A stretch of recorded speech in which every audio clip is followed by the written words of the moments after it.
ശബരിമല സ്വർണ്ണ കവർച്ചയിൽ നിർണായക വിവരങ്ങൾ പുറത്ത്. ഡി മണി മുൻപ് തിരുവനന്തപുരത്ത് എത്തിയതായി പ്രത്യേക അന്വേഷണ സംഘത്തിന് വിവരം ലഭിച്ചു.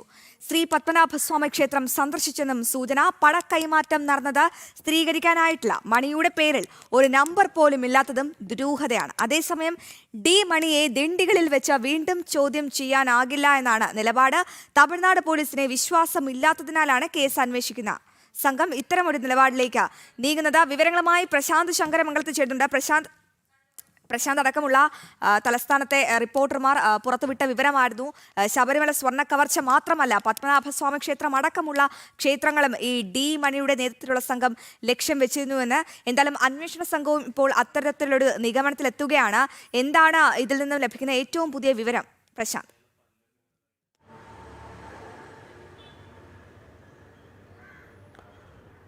അശ്വതി, നമ്മൾ നേരത്തെ തന്നെ പുറത്തുവിട്ടതായിരുന്നു ഡി മണിയുടെ ലിസ്റ്റിൽ പത്മനാഭസ്വാമി ക്ഷേത്രവും ഉണ്ടായിരുന്നു എന്നത്. 1000 കോടിയിലധികം രൂപയുടെ പുരാവസ്തു മൂല്യയുക്തമായിട്ടുള്ള വസ്തുക്കൾ കേരളത്തിൽ നിന്നും മോഷ്ടിച്ച് കടത്തുന്നതിനുള്ള ശ്രമങ്ങൾ നടത്തിയെന്നതടക്കമുള്ള കാര്യങ്ങൾ നമ്മൾ നേരത്തെ പുറത്തുവിട്ടതാണ്. അതിന് ശരിവെക്കുന്ന തരത്തിലാണ് ഇപ്പോൾ എസ് ഐ ടിയിൽ നിന്ന് പുറത്തു വരുന്ന വിവരങ്ങൾ. ഡി മണി നേരത്തെ തിരുവനന്തപുരത്ത് എത്തിയിരുന്നു, പത്മനാഭസ്വാമി ക്ഷേത്രം സന്ദർശിച്ചിരുന്നു എന്നതടക്കമുള്ള കാര്യങ്ങളാണ് ഇപ്പോൾ പുറത്തു വരുന്നത്. അതിൽ പ്രവാസി വ്യവസായിയുടെ മൊഴിയിലൂടെയാണ് ഇക്കാര്യം പുറത്തു വരുന്നതെന്ന് നമുക്ക് മനസ്സിലാക്കാൻ കഴിയുന്നത്. അതായത് ഏത് കാലഘട്ടത്തിലാണ് മണി എത്തിയത് എന്നതിനൊരു സ്ഥിരീകരണം ഇതുവരെ ഉണ്ടായിട്ടില്ല. പക്ഷേ മണി തിരുവനന്തപുരത്ത് എത്തി എന്ന കാര്യത്തിൽ അത് സ്ഥിരീകരിക്കുന്നുണ്ട്.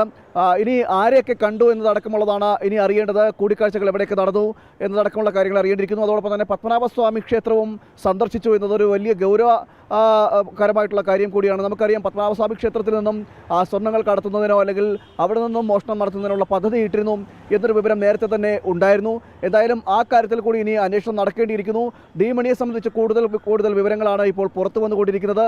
കേരളത്തിൽ സന്ദർശിച്ചു എന്ന കാര്യത്തിൽ ഇപ്പോൾ എസ് ഐ ടി തന്നെ സ്ഥിരീകരിക്കുന്നുണ്ട്.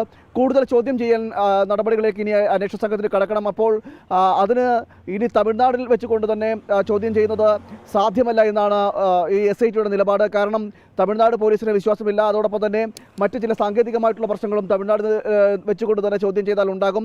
അതുകൊണ്ട് ഈ ഡി മണിയെ കേരളത്തിൽ എത്തിച്ചുകൊണ്ട് ചോദ്യം ചെയ്യാനുള്ള നീക്കത്തിലേക്കാണ് അന്വേഷണ സംഘം കടക്കുന്നത്.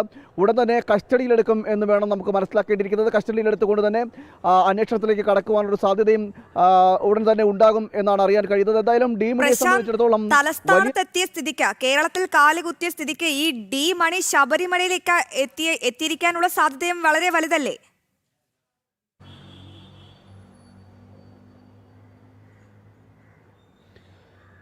ഡി മണിയുടെ യാത്രകൾ സംബന്ധിച്ചാണ് ഇനി അന്വേഷണം നടത്തേണ്ടിയിരിക്കുന്നത്. എവിടെയൊക്കെ പോയി, ആരെയൊക്കെ കണ്ടു എന്നതടക്കമുള്ള കാര്യങ്ങളിൽ ഒരു ദുരൂഹത തുടരുന്നുണ്ട്. ഇത് മാറ്റണമെങ്കിൽ, അതായത് ഇത്തരം കാര്യങ്ങളിൽ നിന്നെല്ലാം ഒരു വ്യക്തത വരണമെങ്കിൽ കൂടുതലായിട്ട് ഡി മണിയെ ചോദ്യം ചെയ്യേണ്ടിയിരിക്കുന്നുണ്ട്. അതുകൊണ്ടാണ് ഇനി തമിഴ്നാട്ടിൽ വെച്ചുകൊണ്ട് തന്നെ ഒരു ചോദ്യം ചെയ്യൽ സാധ്യമല്ല എന്ന നിലപാടിലേക്ക് ഈ എസ് ഐ ടി എത്തുന്നത്. അതുകൊണ്ട് തന്നെ കേരളത്തിൽ എത്തിക്കുക, അവിടെ തിരുവനന്തപുരത്ത് കൊണ്ടുവന്നിട്ട് ചോദ്യം ചെയ്യണം എന്നൊരു നിലയിലേക്കാണ് ഇപ്പോൾ എസ് ഐ ടി എത്തുന്നത്. കൂടുതൽ ചോദ്യങ്ങൾ ചെയ്താൽ മാത്രമേ ഉള്ളൂ ഇതിൽ വ്യക്തമായിട്ടുള്ളൊരു വിവരം ലഭിക്കുകയുള്ളൂ. കഴിഞ്ഞ തവണ ചോദ്യം ചെയ്തപ്പോഴെല്ലാം ആ ചോദ്യം ചെയ്യലിനോടൊരു നിസ്സഹകരണം ഉണ്ടായിരുന്നു, ഒഴിഞ്ഞു മാറുന്നൊരു സമീപനം ഉണ്ടായിരുന്നു. അതോടൊപ്പം തന്നെ തമിഴ്നാട് പോലീസിനടക്കം ചില ദുരനുഭവങ്ങൾ ലഭിച്ചിട്ടുണ്ടോ എന്ന് സംശയമുണ്ട്. അതുകൊണ്ടാണ് ഇത്തരം ഈ തമിഴ്നാട്ടിൽ ചോദ്യം ചെയ്യേണ്ടെന്ന നിലപാടിലേക്ക് അന്വേഷണ സംഘം എത്തുന്നത്. കൂടുതൽ കാര്യങ്ങൾ ഇനിയും അന്വേഷിച്ച് അറിയേണ്ടിയിരിക്കുന്നു. തമിഴ്നാട്ടിൽ നിന്ന്, അതായത് ശബരിമലയിൽ നിന്നും തന്നെ സ്വർണ്ണങ്ങൾ കടത്തിയതായിട്ടുള്ള വിവരമുണ്ടായിരുന്നു. 4 പഞ്ചലോക വിഗ്രഹങ്ങൾ ശബരിമലയിൽ നിന്നും ഡി മണി കടത്തിയെന്നൊരു വിവരം നേരത്തെ തന്നെ ഉണ്ടായിരുന്നു. ഇനി ശബരിമലയിൽ എത്തിയോ, ആരെയൊക്കെ കൂടിക്കാഴ്ച നടത്തിയോ, ഉണ്ണികൃഷ്ണൻ പോറ്റിയെ കൂടിക്കാഴ്ച നടത്തിയോ, മറ്റ് ദേവസ്വം ബോർഡ് അംഗങ്ങളുമായി കൂടിക്കാഴ്ച വല്ലതും നടന്നിരുന്നോ എന്നതടക്കമുള്ള കാര്യങ്ങൾ ഇനി കണ്ടെത്തേണ്ടിയിരിക്കുന്നു. എന്തായാലും ഈ വിഷയത്തിൽ സമഗ്രമായ ഒരു അന്വേഷണത്തിലേക്കാണ് ഈ പ്രത്യേക അന്വേഷണ സംഘം കടക്കുന്നതെന്നാണ് നമുക്ക് മനസ്സിലാക്കാൻ കഴിയുന്നത്. എന്തായാലും വലിയ രീതിയിലുള്ള ദുരൂഹതകൾ ഈ ശബരിമല പ്രശാന്ത് പറയുന്നത് പോലെ തന്നെ ചില ദുരൂഹതകൾ ഇനിയും മറനീക്കി പുറത്തു വരേണ്ടതുണ്ട്. ഡി മണി തലസ്ഥാനത്ത് എത്തിയിരുന്നു, പത്മനാഭസ്വാമി ക്ഷേത്രം സന്ദർശിച്ചിരുന്നു. ഞങ്ങളുടെ പ്രതിനിധികൾ ആദ്യം തന്നെ പ്രേക്ഷകരിലേക്ക് എത്തിച്ച വിവരമായിരുന്നു. ഡി മണി ശബരിമലയിലെ പഞ്ചലോഹ വിഗ്രഹങ്ങൾ മാത്രമല്ല കടത്തിയത്, ഒപ്പം പത്മനാഭസ്വാമി ക്ഷേത്രം കൂടി ലക്ഷ്യമിട്ടിരുന്നുവെന്ന്.